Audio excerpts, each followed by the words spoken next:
Okay, where were we? Yeah, Allah subhanahu wa ta'ala says in Surah Al-Imran, ayah number 102.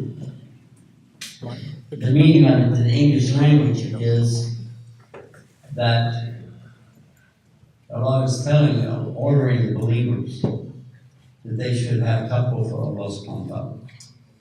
And then he's saying it's his right that you have taqwa for him. He also tells us that don't die except in the state of Islam as Muslim. Then he goes on in the very next ayah, wa means and, so there's no reason to stop. And وَاعْتَصِمُوا بِحَبْلِ اللَّهِ, and hold on to the rope of Allah, jami'an, all of you. وَاللَّهُ تَفَرَّقُوا, and don't make faraqat. Faraqat is to separate. There are times when you should separate. Separating the seating arrangements for ladies and boys. This is something very nice for the ladies. He gives it to you on turning. No, you know, that one, that's the one making the problem. It's something else.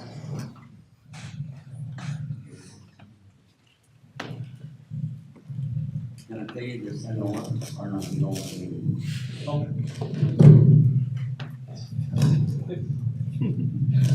He's got a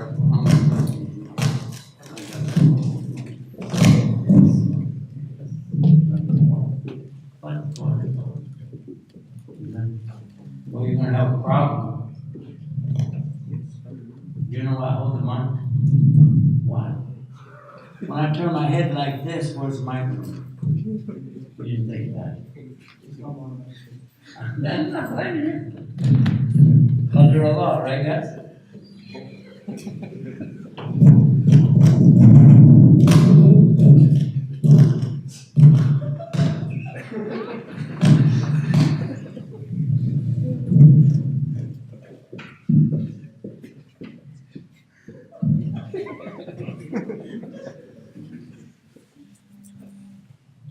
This is your fault. He's the one said funny shade, right? You've done it, Chef. Is it working now? It kicked in, right? Just wait till it quits again.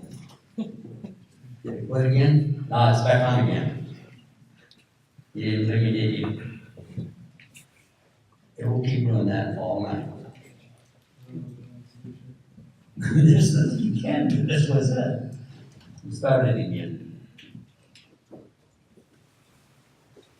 Bismillah, alhamdulillah, wa salatu wa salam wa rasulullah, wa ala alihi wa sahbihi ajma'in, ashhadu la ilaha illallah, ashhadu Muhammadan abduhu wa rasuluh. One of the reasons why it's very important for the Muslims to come together as a jama'ah, to be close to each other, is because of the ajr, the reward that it provides for all of us. Because as Allah is rewarding one, He rewards all. And if, for instance, somebody is doing a good job, doing a good thing, and receiving an award from Allah, it's not like if you're receiving an award from a human. There's a young brother with us right now who got an award today for something, but he didn't give an award to anybody else because he got it. We were there, standing there, watching him get an award. A bronze medal. They put it, have you got it with you? Or did you leave it at your house? Oh. You left it at home, okay. And we watched him get this bronze medal. Well, they didn't give me one. Because that's not how it works with humans. But with Allah, He's not bakhil. Who knows what's bakhil? 1, 2, 3, 4. What is this Mr. Cool stuff? Whoa, I can remember that one. I like that. It's like really cool. Just in case, maybe not. Sabawa-A. Whoa. What were we talking about? Anybody remember? What is bakhil, Chef? Tight? Tight with the faloots. Yeah? Anybody ever heard of a buffalo nickel? In the United States, 100 years ago, our nickels, our 5-cent piece, had a buffalo on one side and the head of an Indian on the other. Indian head nickel, buffalo nickel. Anybody ever heard of that? Well, we used to say a guy was so tight, he could make that Indian ride the buffalo. He squeezed it so tight, he could ride the buffalo.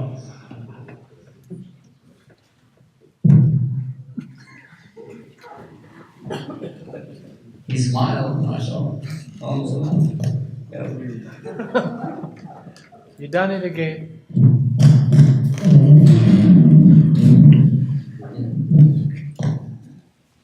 Alhamdulillah. It's okay with you if I hold it.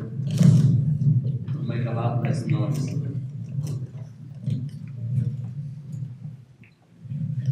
You're not going to overcome this thing of it working and not working.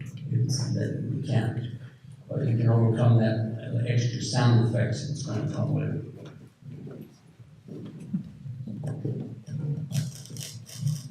He's got a trick up his sleeve. How's that? Oh, we got another stand? Well, let's try this guy. It's facing the wrong way. There you go. All right. Come here, man. Let's see how that works. Your mom did it. It's got to work. MashaAllah. Jazakallah khair. It takes a Pakistani to do it. Pakistan. Pakistan se hai? No. जी मैं Texastan से हूँ Texastan near Louisiana stand, Oklahoma stand, Mexico stand, like that. Yeah, okay. Anyhow, alhamdulillah rabbil alamin. By the way, if you don't laugh, these jokes will progressively get worse. You have to do better than that. It's a threat. Alhamdulillah. What we're talking about, though, really is the word bakhil, which is stingy. Really, really stingy. Somebody, to give you an example of this, doesn't even want to give you salt to put on your food. We're not talking about somebody who will hold back food. He'll hold back the salt for the food, and there's really no reason for that, if you follow what I'm saying. And it makes us understand about being stingy. But also the subject we were talking about, which is farqa. Farqa, sometimes you do need to make farqa. You want to separate yourself away from the things which are munkar, the evil, and move over toward what is called maruf. And where is he sitting anyway? He's not even here, is he? Now we can't even get close to Maruf because Maruf's not here. His dad's here, that'll work. Hiding. Yeah.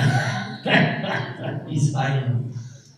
What I'm saying though, that there are times when we do need to divide and separate. There he comes in the door now. You heard us call your name, right? And you came running. So we go away from munkar to maruf, and he comes in the room, and now we're close to maruf. That's how it works.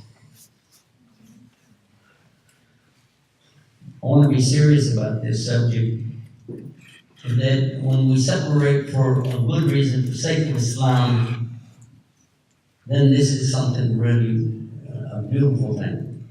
But look at the way Allah phrases this. I want you to call your attention to the words again in Arabic. وَاعْتَصِمُوا بِحَبْلِ اللَّهِ جَمِيعًا وَاللَّهُ تَفَرَّقُوا. So he's talking not to the general public. Because remember he said, يَا أَيُّهَا الَّذِينَ آمَنُوا. So that right away is talking about all those who have come to the right belief. Now Allah is telling those people who have come to the taqwa of Allah. And if you watch any of our other programs, you know that this taqwa means a shield, a a protection against Allah's anger and wrath on the day of judgment. And also, the taqwa is something that's your first muftah or key to open open up from the word fatah, which is to open. Muftah is to open it up. This is the key to understanding the Quran.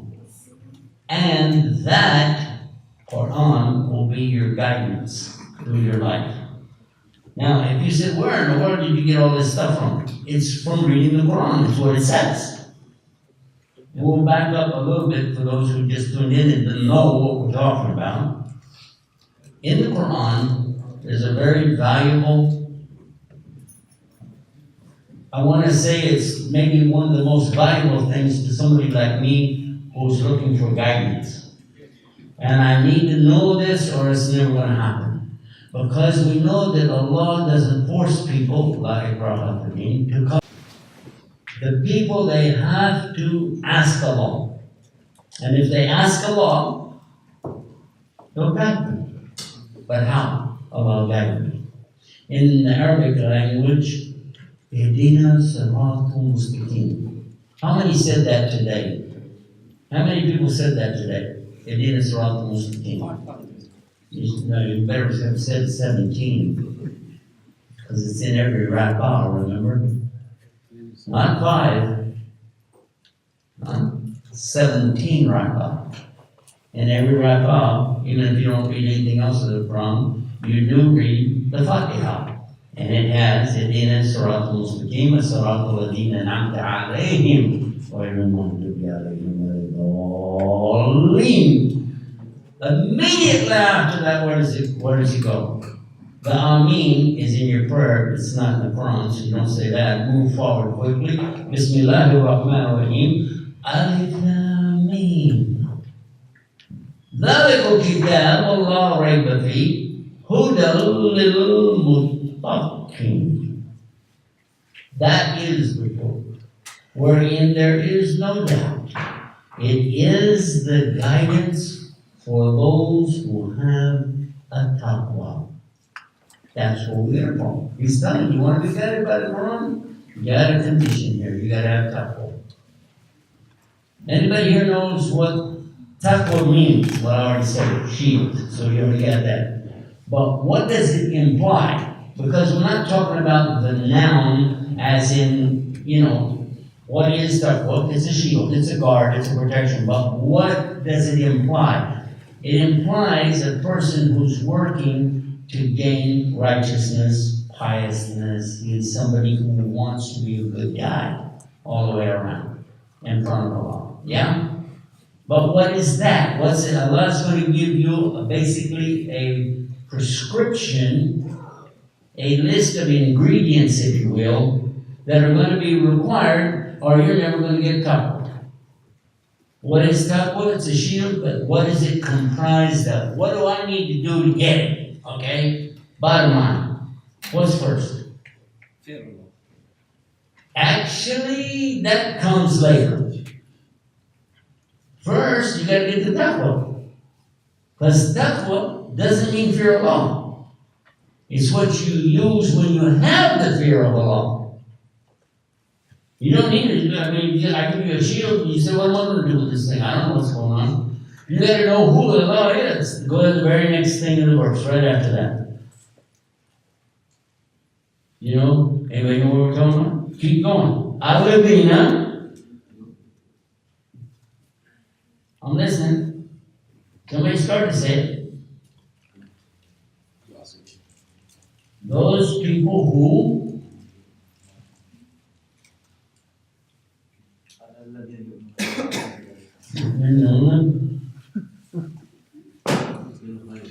Bil Khayr, exactly. First and foremost thing that Allah lists, after telling you got to get this shield. Well, what do I got to do to earn the shield? I'm playing a video game, okay? And I want to get a shield because I know something big's going to happen and I want this shield. Well, what do I got to do to earn the shield? How do I get it? First and foremost, believe in Al-Ghayb. What is Al-Ghayb? You can't see anything that's in Al-Ghayb. What in the Arabic language indicates something is unseen, you know? I'll give you a clue. One of the words is Jannah. Can you see Jannah? But it's in the Arabic.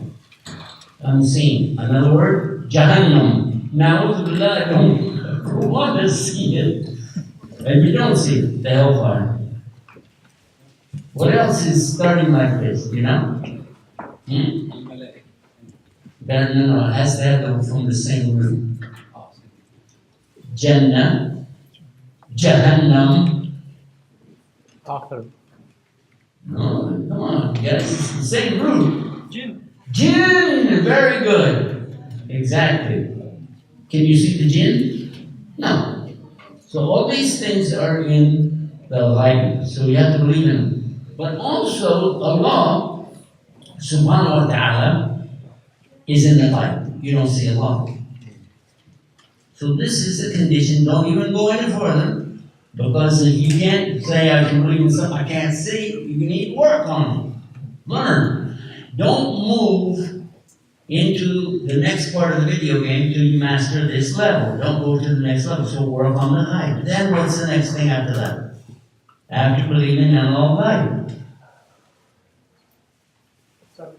وَيُقِيمُونَ الصَّلَاةَ. The reason why it has to be like this, I'm not a scholar, I'm just telling you something logical, okay? So if you find a fault in anything I said, throw it away. But look at this. Before I establish Salah, shouldn't I know who Allah is? Why do I need to establish Salah and I don't even know what it is? Or what I'm doing? Okay, now tell me what is Salah. Who knows what's Salah in English? Say it in English. What is Salah? Worship. How many say it's prayer? Raise your hand. The connection. How did you know that? Arabic word salah, connection. Did you see my program? Really? That's exactly right. Salah, connect. Use my first language. Really? MashaAllah. I was in Egypt. I'm going down the street in the car with the brothers, and I look up at a sign that had a telephone. You know, mobile. They call it over there, mobile. And I'm used to seeing it in some Arab countries, it says mobile. But this one said salat. And I'm looking at it. I said, what's that phone got to do with a salat? They said, it doesn't say that, it says sila. And I thought about it and I said, you know what? I'm used to seeing that word with tashkil telling me this is salah. But without the tashkil, up or down, below or above, you're like, salah. No, sila. Sila. Said, yeah, it means connect. And then it hit me. And I said, whoa, wait a minute. Because I know prayer in English doesn't really work. There's so many problematic issues that come out of that word prayer, the way we understand prayer. So I asked the scholars, does it mean like you're making a connection with Allah to talk to Him? They said, this is a good way to describe it in English. And I said, why didn't you use the word connection? They said, because we don't know this word. What are you talking about? They're telling me in Arabic, you know. And so, subhanAllah, it turns out we had something right in front of us, because I always used to think there's no word in English for salah. Prayer, that's dua. Literally what you're doing in dua is exactly what Christians are doing in the prayer. The only difference is they are like this, with their hands folded up, closed real tight so nothing can get in their hands. And we're like this, beggars, Allah, give me something, you know. But other than that, prayer, calling Allah, begging for Allah, this is normal. And we would never make salah to a human being. We would never do that. We wouldn't make a sajda and ruku' to a human being. We can't. This is against Islam. But in a petition in a court of law, you pray to the judge. It says you pray to the judge. And some, like when we were Christians, we had some fanatical Christians saying, I will not go to court because I'm not going to sign anything. I'm not praying to God. I pray to Jesus. I'm not going to pray to a judge. Well, it just means you're begging him for something. You're asking him, please give me. Dua. Exactly, dua. SubhanAllah. So anyway, we got to establish a connection with Allah, and that connection with Allah contains dua in it, and it contains dhikr in it. Quran is dhikr, you know that. So, SubhanAllah, look what you've got. All of the things that if a Christian wants to ask us about is right there, plus more that they don't know about. They have something in their Bible that says, pray unceasingly, never stop. And you tell Christians, we pray 5 times a day. They say, I never stop praying. Why you only pray 5 times, right? No, we make a connection, and you can't. It's as simple as that. You can never make a connection with Allah unless you know how to establish that. And these are the conditions. You're never going to make a connection with Allah unless you believe in Al-Ghaib. Because otherwise, and Allah's in Al-Ghaib. So if you're praying to something you can see, like a man, like a prophet, like Jesus, alayhi salam, then that's not Al-Ghaib. So for us, first, believe in Al-Ghaib. Then establish your connection 5 times a day. That's Prophet instructors. And then what's after that? Let's go to the next one. وَمِمَّا رَزَقْنَاهُمْ يُنْفِقُونَ. What does that mean? Anybody know? Charity. In a word, but what does it mean?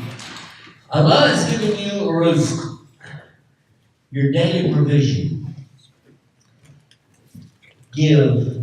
Allah gave it to you, give it to somebody else. Keep it up to keep yourself going. Other than that, don't worry about it. Give it where it's needed. Literally. And the higher you want to go in Jannah, the quicker you will be to get rid of any rizq Allah gives you that you don't have to have. It's excess, you don't need it. If you feel like, no, I'm going to save it for a rainy day, never. Because Allah can make it flood, and then your money that you save will wash down the drain with everything else. What's next? Don't be bakhil. We already mentioned the word bakhil. Don't be stingy, don't be tight, don't try to make the Indian ride a nickel. And infaq is opposite bakhil. Huh? Munfiq is opposite bakhil. Yes, to give generously. To be, what is to be really kareem? To be really kareem, to be very generous. MashaAllah. Allah is al-Kareem. He is the generous. We can only be al-Kareem. And hopefully we will learn to give up the things from this life to gain the next life and be more generous. And by the way, that means also with non-Muslim people, and it really helps them to better understand where we're coming from. Don't be afraid. Don't be afraid to give. Allah will give you more. What's next?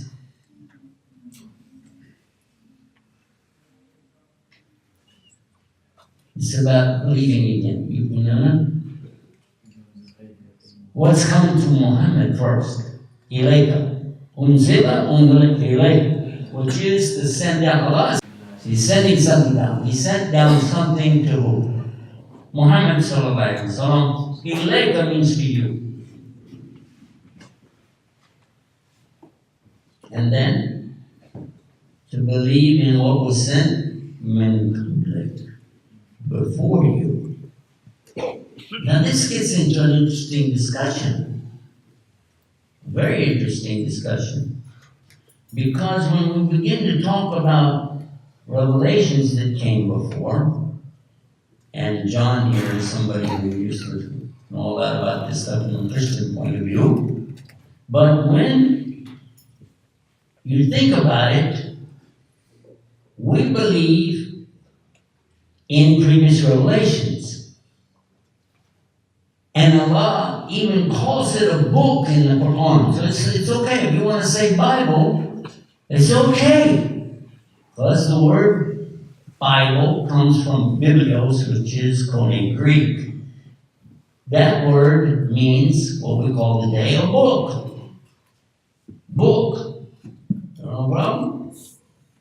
And Allah calls the people who follow the teachings of previous prophets, Ahli. This is people of Ahl Kitab, people of the book. So people of the Bible. No problem. Do we know any people of the Bible? No, they're everywhere, right? And it's good. We're happy about this. However, if they said, well, you got to believe in the Bible because your book says so, actually, if you can bring me anything that has Moses' signature on it, I'm ready to go right now. First thing we'll do is go back to a museum because those guys are going to have a fit. They'll be so happy, seriously.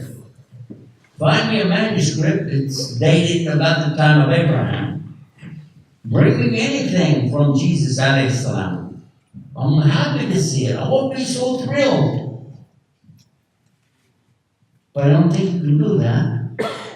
I'm pretty darn sure about that. And I know personally one of the authors of one of the books, he's a scholar of the Bible and the manuscripts. His name is Bart Ehrman. And he wrote a number of books. I'm trying to think of, some of his books? Which ones?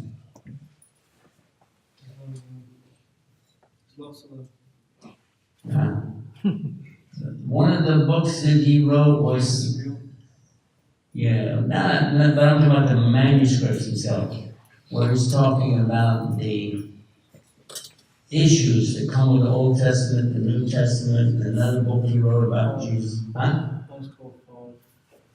I'm not that big with you. Forged. Spell it. F-O-R-G. Forge. I forgot you guys don't pronounce your R's. You always pop the cough.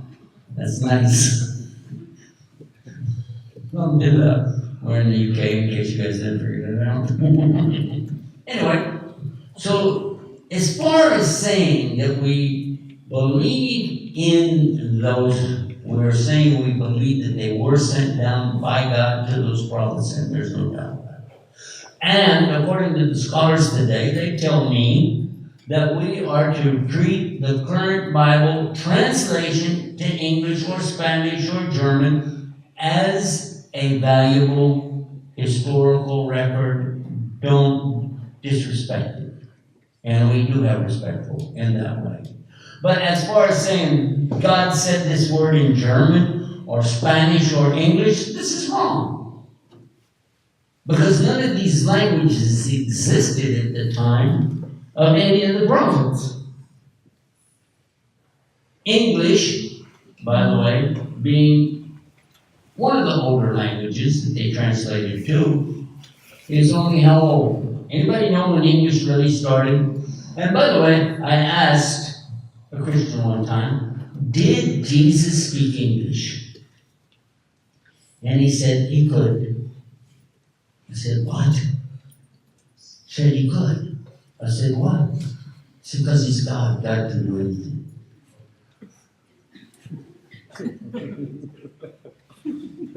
I said, yeah, but even if, I'm sorry, I'm not buying that, but even if it was God, how would he speak English when it hadn't been created yet? Because he can do anything. Oh, okay, whatever. I said, have a nice day. Those are the kind of people I won't give handicap parking to immediately. Anyhow, and that's sarcasm. You can delete that later.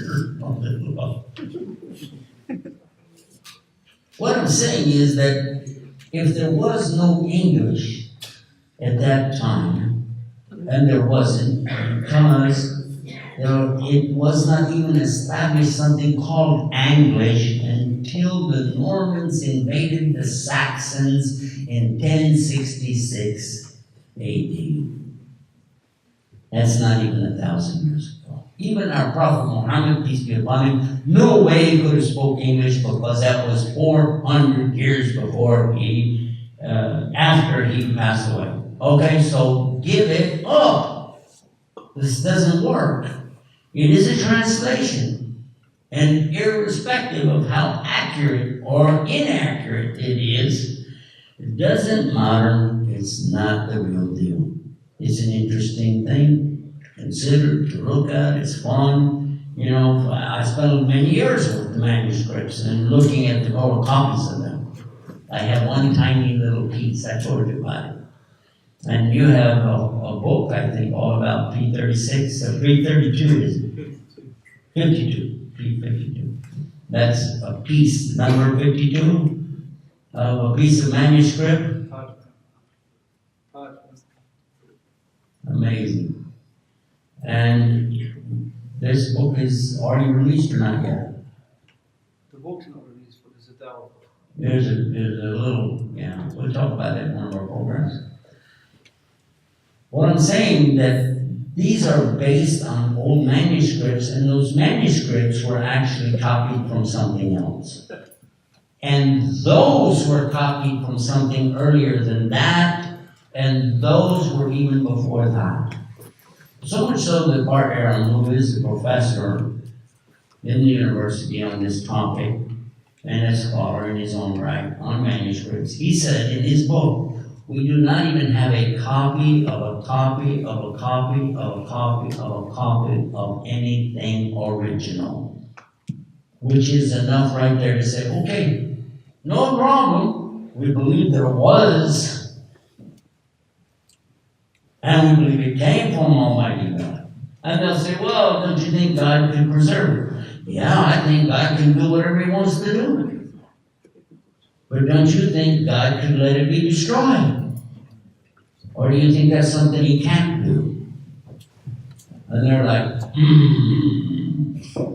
he wouldn't do that. Well, now you're telling me you know what he would and wouldn't do. I'm not trying to be presumptuous. I'm just trying to tell you that what we know for sure is that it doesn't exist as it originally came. And excuse me, according to the Bible itself, in the Old Testament, it says that during the Babylonian exile, you guys lost, we're talking to the Jews, the children of Israel, you lost the Ark of the Covenant and all of its contents. The contents were the scrolls.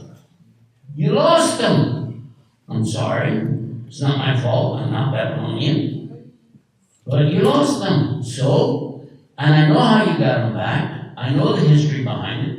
Ezra, Uzair in Arabic. Uzair is the one who went to the people who were in captivity and picked their brains to find out how to restore it. And according again to the big scholars of manuscripts, he listened to them, and they were from different sects or schisms of the children of Israel, and each had different ideas. And that's why you'll find in the first 5 books, which he comprised, not Moses, they're called the books of Moses, but Moses didn't write a book.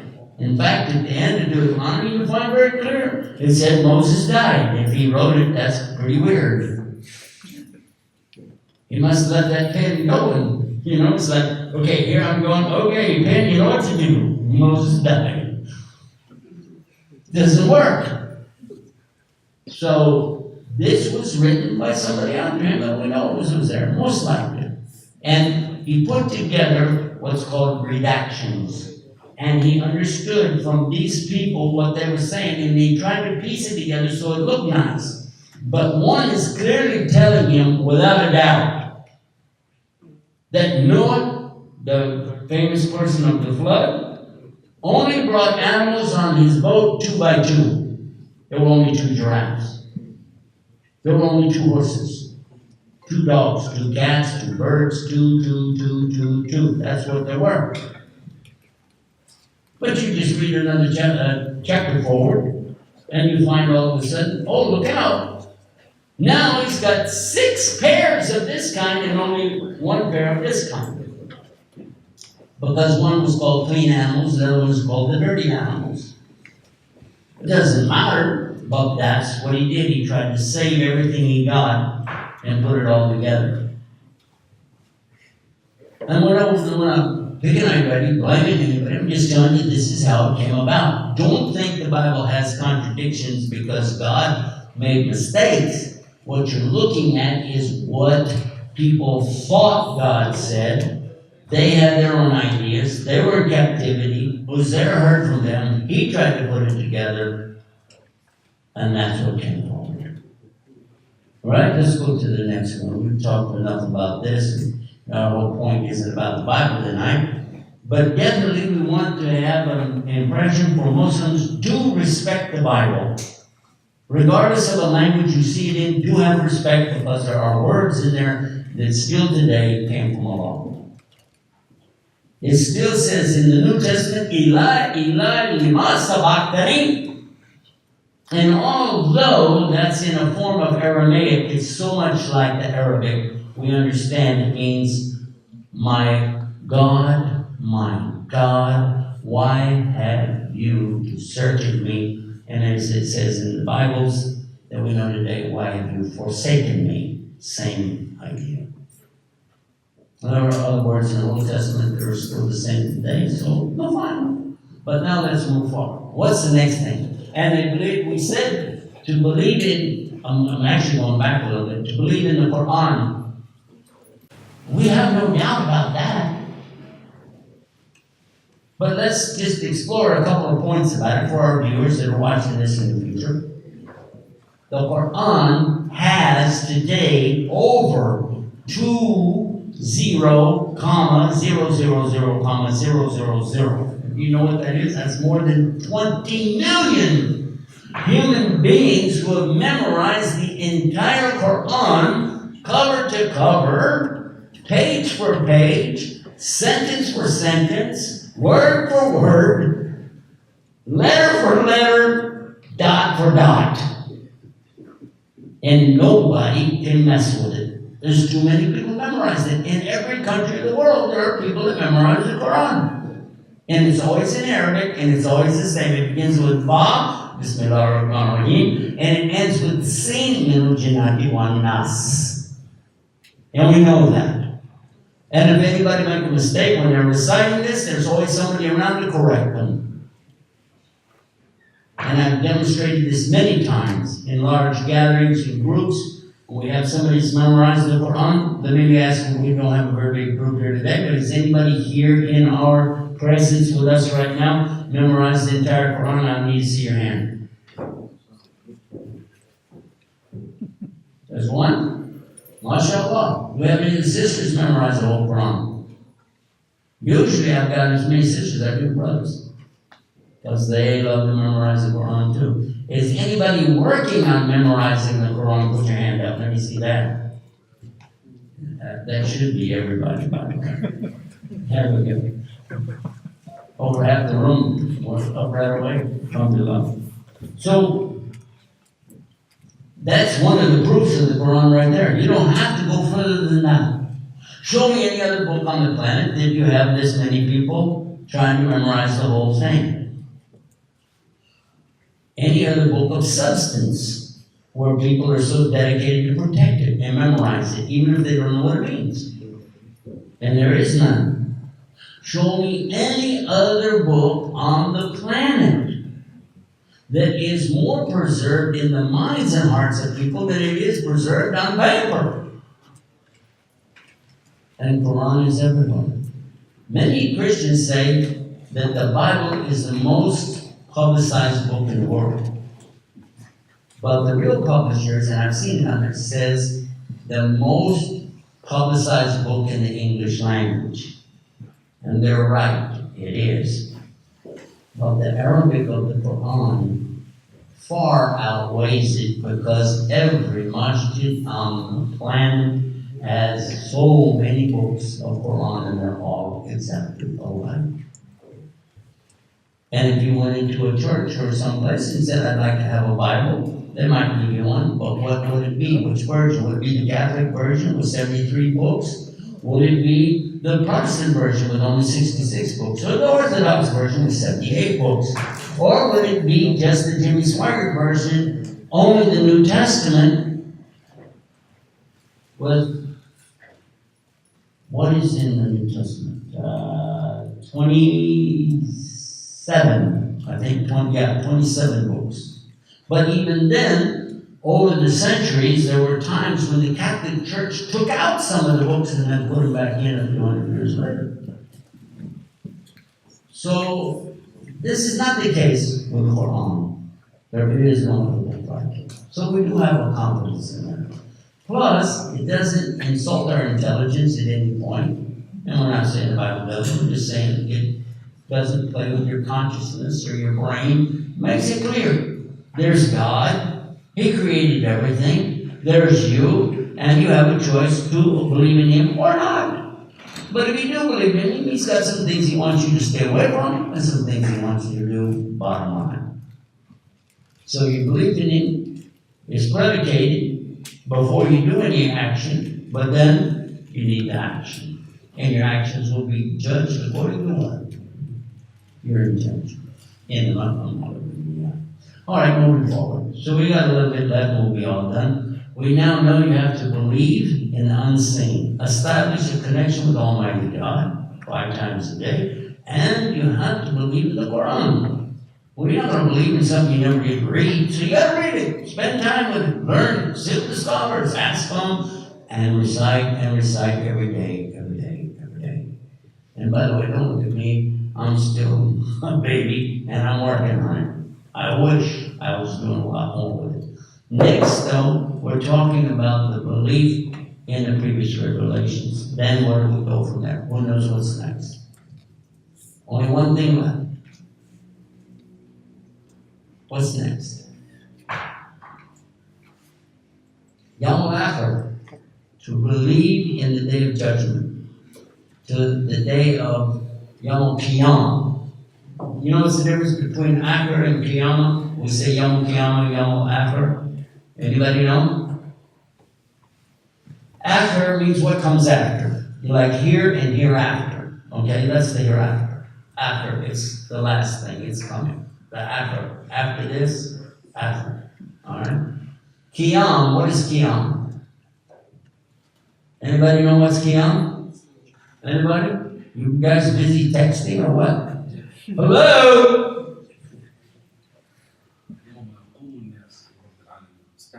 Stand. Qiyam is the stand. Qiyam al-layl. Now, I'm going to come back to that. But right now, I'm going to move forward. So we all know that we'll be brought back standing up as human beings in full bodies on the day of judgment. That's going to happen. You'll be there, and then the day of judgment. Then Allah says, and this is the very beginning of the Quran, explaining to you how to understand what your job is and what you got to do to be guided by the Quran.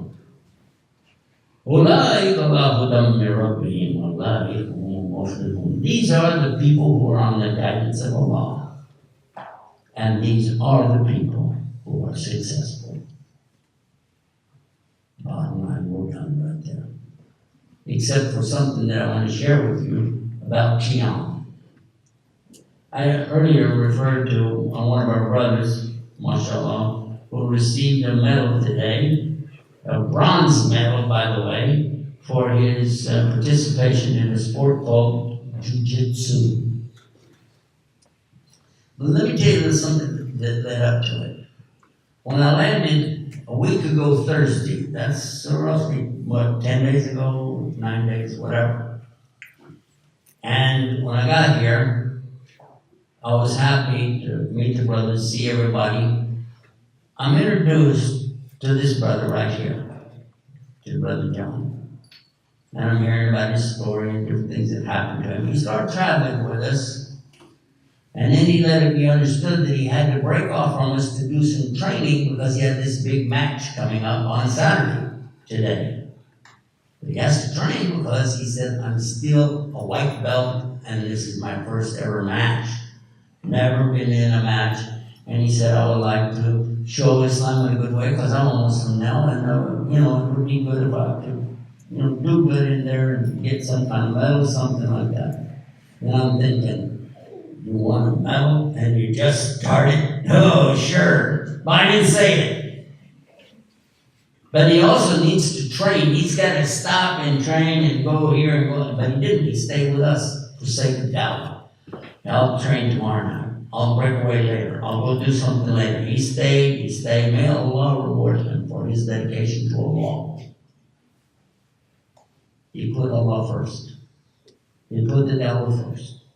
And by the way, there's a hadith in Tirmidhi which tells us that if you don't do the dawah, you don't propagate, you don't spread the true message of real Islam, the beauties, the peace, the love of real Islam, it tells you if you don't do that, Allah is going to bring it down on you. But listen to what he said, and he's not going to accept your dua. Now figure out why Muslims around the world are being persecuted so bad and their dua is not being accepted. And then ask them, did you work on spreading Islam? Oh, I was in a place, I was telling today, in another country, and I asked them in their masjid how many shahadas they'd given since they opened. This is an Arab now I'm talking to. He said, what's a shahada? And after I explained it to him, he goes, oh, yeah. I said, have you ever? He said, no. It was a brand new masjid, just been built. Bus loads of people were coming every day to look at it. The government of that country sends people out from their jobs once or twice a month to go out and see things and then bring them back to do these laborious jobs, these tedious, boring jobs that they have to do because people there were committing suicide so much. So they're bringing them to this mosque, several busloads a day for years. They built the new masjid, now they're bringing them over to the new one, look at this and that. And they never get one shahada. SubhanAllah. That's scary, isn't it? Guess what happened to that masjid? It burned to the ground. Think about it. Allah doesn't need us. But I'll come back to our story now. All along the way, our brother staying with us. Last night, he said, I got to work out. I have to. What was last night? Anybody remember? Anybody remember what last night was? Huh? Haramaween.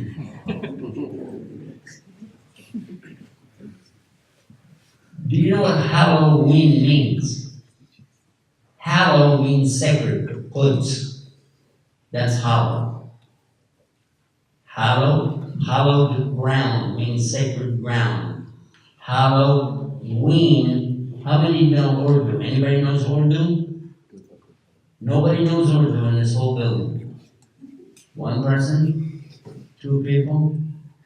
Okay, how many know German? Let's go that way. Because German and Urdu have a common denominator. Whenever you run into the letter with this, looks like what? What is that letter? Huh? What is this letter? Anybody know? Huh? How do some people say it? We. Yes or no? Yeah. But if you put another one with it, they'll say the. Right? That's why you go to Germany, you find out they drive around in Volkswagens. That's the real name of it, because it comes from there. You should say what they say, but we don't. When we look at the V, we go, Volkswagen. You got a Volkswagen? And they laugh at us. I said, Volkswagen. So when you reverse it, look what happens. Ween becomes Veen. Hallowed Eve. The night before All Saints' Day. That's what it means. The night before, Hallowed Eve became Halloween. Look it up in the dictionary, you'll find that's exactly what it was. So that's why we call it Haramaween, because it is based on, even before the church, nothing to do with the church really. this was superstitions that people had about dead people coming out of the ground and attacking you, and you gotta give them treats, lay stuff out on your doorstep, and then they won't do some black magic on you. That's where trick or treat comes from. Give them a treat and they won't pull a big black magic on you, which they shortened it down to trick. Trick or treat. Some Muslims thought it was cool to dress their kids up, for Halloween and take them around, trick or treat. So we put 2 articles up last night, got a lot of people. Nearly went viral last night on Halloween. Now,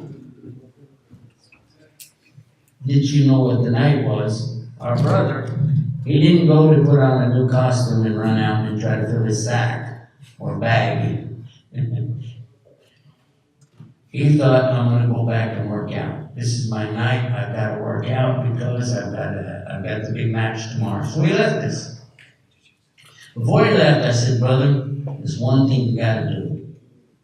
You gotta try this. And I told him the effect that it had on other people. It's called qiyam. That was our word. Remember qiyam? Get up in the night and stand up. Do qiyamul layl. What is layl? Night. Qiyamul layl means stand in the night. Stand in the night in front of Allah and do your salah, but pray to Him before you make sajda. And ask Him what you need. I explained to him that many years ago, when I was in San Antonio, Texas, many of the brothers from Saudi and other countries, Bahrain, Qatar, UAE, Maghreb, had come to our country to learn English language in the military. And that's the masjid where I was. And I would tell these guys, get up for Qiyam, get up, and they know what it was. But they'd be like, oh, I'm so tired. I said, no, we'll get up. And we would take them out for dawah on the weekends. And I always give them a test on Monday morning. And one of them, and I always told them the same thing, and they'd get good grades. But one of them went with us. And when we were coming back, he said, oh, I brought my books. I forgot to study. My test is tomorrow morning. And we're riding in the car at night, He's like, oh, I won't make it up. I said, listen. You should at least try this. Get up in the night. You know your material. You just wanted to review it, right? Yeah. I said, get up in the night and cry to Allah and ask Him to help you get a good grade. He said, well, why have to get a good grade? I'll get so much trouble if I fail this test. I said, just ask Allah. He's a good kid. He was a captain, I think, in those days. No, he was a lieutenant. What happened? The next day, I don't know. Because I left. I had to go on the road. And when I came back, they said, this brother so-and-so. I said, yeah. Said, he's waiting for you. He needs to see you. I said, okay. And he was waiting because he wants to have a feast. A big feast. I said, why? He said, you won't believe what happened. I said, well, tell me. He got up in the night. He did the camel run. He did the test the next day, and he got in trouble. You should be saying, why did he get in trouble? Because his grade was perfect, and nobody ever had a perfect grade on it before. They thought he cheated. So much so, they accused him of something bad between him and the lady, the teacher. He said, something's going on here. And she got in trouble too. Why are you doing this to your students? She said, look, get out of here. They made him take the test again. They couldn't believe it. He did really good on it again. They said, okay. Guess he really does know it. His country was so proud of him. They gave him a rank and promotion. He went to captain. He got a whole month's extra pay. Some other bonuses along the way. He was very happy. And he wanted to have a feast, and that's what he was waiting. And he said it was because of doing the camel ride. And I told our brother about that. Then during the night, I also got up and made off on him. And guess what? This morning, we tried to reach him and find out. Your brother talked to you on the phone, and when he hung up, I said, what did you do? He said, he didn't tell me. I said, you should have asked him. I want to know what happened. We went to the place where he was, went in, they were still having some of the matches going on. Talked to him, and he said, watch. And they called him to give their awards, and they brought him right up there and gave him his bronze medal. And we got pictures of him. And how? Because of the camel medal. And our Prophet sallallahu alaihi wasallam told us something about this camel. He said the camel is an arrow that never misses the mark. An arrow that will never miss the mark. Whatever problems we really have, we should return them over to Allah, and this is a great time to do it. And I close with that, and I ask Allah to forgive me for mistakes and anything good in our program that's from Allah, the shortcomings from myself. I ask Allah to forgive me and for you guys to make dua for me so we can be together again in this life for the sake of Allah, or in the next life in a better place. Ameen. ربنا آتنا في الدنيا حسنة وفي الآخرة حسنة وقنا عذاب النار ربنا لا تزغ قلوبنا بعد إذ هديتنا وهب لنا من لدنك رحمة إنك أنت الوهاب اللهم إني ظلمت نفسي ظلما كثيرا ولا يغفر الذنوب إلا أنت فاغفر لي مغفرة من عندك وارحمني اللهم صل على محمد وعلى آل محمد كما صليت على إبراهيم وعلى آل إبراهيم إنك حميد مجيد الحمد لله رب العالمين هو الذي جعل المسلمين. And for all of you there at home, remember, stay tuned and get guided with Guidance TV.